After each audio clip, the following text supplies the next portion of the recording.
மற்றுமோர் அண்மை செய்தியை நாம் பார்த்து வருகிறோம். செம்பரம்பாக்கம் ஏரியிலிருந்து திறக்கப்படும் உபரிநீரின் அளவு அதிகரிக்கப்பட்டிருக்கிறது.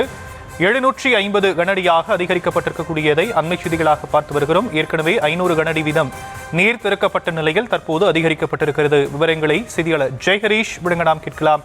ஜெய்ஹரீஷ், விவரங்கள். வணக்கம் ஷியாம். காஞ்சிபுரம் மாவட்டத்தில் அமைந்துள்ள இந்த செம்பரம்பாக்கம் ஏரியிலிருந்து நேற்று முன்தினம் 100 கன அடி உபரிநீரானது மாலை திறக்கப்பட்டது. அதனைத் தொடர்ந்து நேற்று காலை அதனை உயர்த்தி சுமார் 500 கன அடி நீராக உயர்த்தப்பட்டது. வெளியேற்றப்படும் நீரானது அளவானது.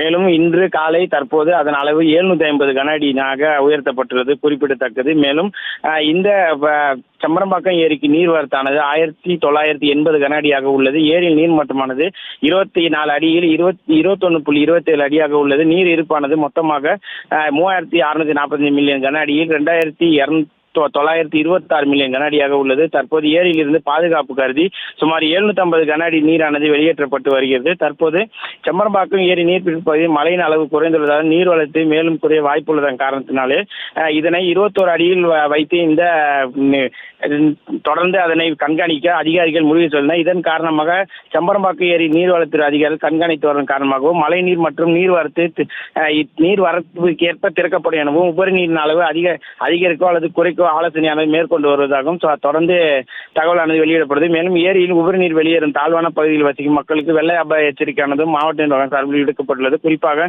சிறுகளத்தூர், குன்றத்தூர், திருமுடிவாக்கம், வழுதலம்பேடு பொதுமக்களுக்கு பாதுகாப்பாக இருக்க வேண்டும் எனவும் இந்த அடையாறு கரையோர மக்கள் தொடர்ந்து இந்த நீர் வெளியேறும் பகுதிகளில் இருந்து பாதுகாப்பாக இருக்கவும் ஏற்கனவே எச்சரிக்கை விடப்பட்டதும் குறிப்பிடத்தக்கது. தற்போது முதல் 5 கண் மதகு வழியாக 3 ஷட்டர்கள் திறக்கப்பட்டு மொத்தமாக 750 கன அடி நீரானது தொடர்ந்து வெளியேற்றப்பட்டு வருவதும் குறிப்பிடத்தக்கது. மேலும் 21 அடியில் வைத்து இதனை கண்காணிக்கும் அதிகாரிகள் ஆலோசனை செய்து வருவதாகவும் தற்போது தகவல் வெளியாகிறது குறிப்பிடத்தக்கது. விவரங்களுக்கு நன்றி ஜெய்ஹரீஷ்.